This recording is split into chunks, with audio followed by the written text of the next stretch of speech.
ਇੱਕ ਹਿੰਦੁਸਤਾਨ ਦੀ ਜੋ ਸਰਕਾਰ ਆ, ਉਹ ਸਿੱਖਾਂ ਨੂੰ ਬਦਨਾਮ ਕਰਨ ਦੇ ਵਿੱਚ ਪੂਰੇ ਜ਼ੋਰ-ਸ਼ੋਰ ਦੇ ਨਾਲ ਲੱਗੀ ਹੋਈ ਆ। ਉੱਧਰਲੇ ਪਾਸੇ ਪੋਜ਼ੀਟਿਵ ਜਿਹੜੀਆਂ ਖਬਰਾਂ ਆ, ਉਹ ਆ ਰਹੀਆਂ ਹੈਗੀਆਂ।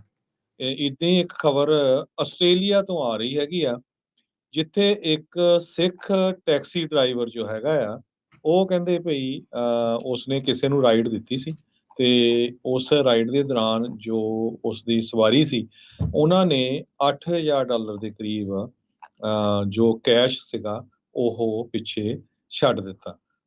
ਤੇ ਉਸਨੇ ਉਹਨਾਂ ਨੂੰ ਕੰਟੈਕਟ ਕੀਤਾ।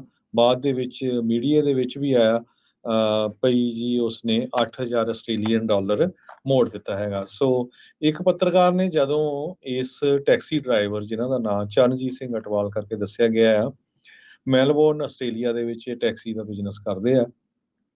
ਉਹਨੂੰ ਪੁੱਛਿਆ ਵੀ ਤੂੰ $8,000 ਸੀ, ਤੈਨੂੰ ਲੱਗਾ ਨਹੀਂ ਵੀ ਤੂੰ ਪੈਸੇ ਰੱਖ ਲੈਂਦਾ? ਉਹ ਕਹਿੰਦਾ ਨਹੀਂ, ਇਹ ਮੇਰਾ ਮਨੀ ਨਹੀਂ ਸੀ। ਵੀ ਤੈਨੂੰ ਉਹਨਾਂ ਨੇ ਰਿਵਾਰਡ ਵੀ ਦਿੱਤਾ? ਉਹ ਕਹਿੰਦਾ ਵੀ ਮੈਨੂੰ ਰਿਵਾਰਡ ਇਹਦੇ ਲਈ ਨਹੀਂ ਚਾਹੀਦਾ। ਮੈਂ ਸਿਰਫ ਗੁੱਡ ਡੀਡਸ ਕਰਨਾ ਚਾਹੁੰਦਾ ਆ, ਚੰਗੇ ਕੰਮ, ਤੇ ਨਾ ਹੀ ਉਹ ਮੇਰਾ ਮਨੀ ਸੀ ਤੇ ਨਾ ਹੀ ਮੈਂ ਕੁਛ ਐਕਸਪੈਕਟ ਕਰਦਾ ਹੈਗਾ। ਤੇ ਉਹ ਤੋਂ ਬਾਅਦ ਜਿਹੜਾ ਪੱਤਰਕਾਰ ਆ, ਉਹ ਉਹਨੂੰ ਪੁੱਛਦਾ, ਕਹਿੰਦਾ ਵੀ if God giving him a blessing because he works hard and just gave back God's blessing।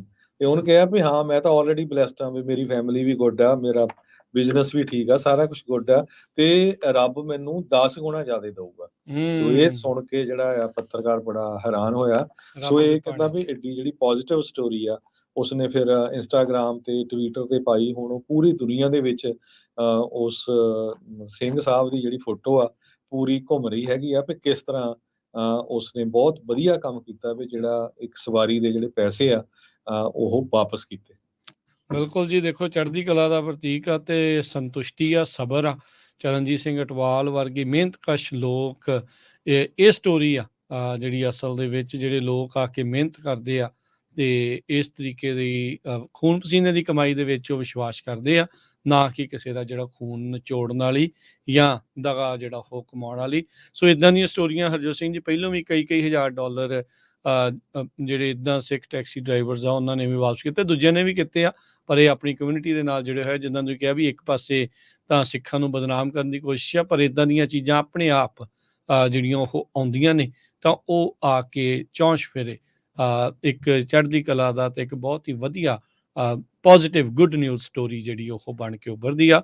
ਸੋ ਚਰਨਜੀਤ ਸਿੰਘ ਅਟਵਾਲ ਹੋਣਾ ਦਾ ਬਹੁਤ ਬਹੁਤ ਧੰਨਵਾਦ। ਚਾਹੇ ਉਹ 7 ਸਮੁੰਦਰੋਂ ਪਾਰ ਉੱਥੇ ਆਸਟ੍ਰੇਲੀਆ 'ਚ ਨੇ, ਪਰ ਫਿਰ ਵੀ ਉਹਨਾਂ ਦਾ ਨਾਮ ਜਿਹੜਾ ਇਸ ਟਾਈਮ ਦੁਨੀਆ ਭਰ ਦੇ ਵਿੱਚ ਗੂੰਜ ਰਿਹਾ ਆ, ਇੱਕ ਬਹੁਤ ਹੀ ਵਧੀਆ ਗੁੱਡ ਡੀਡ ਜਿਹਨੂੰ ਕਹਿੰਦੇ ਆ ਵੀ ਇੱਕ ਵਧੀਆ ਕੰਮ ਕਰਨ ਦੇ ਲਈ।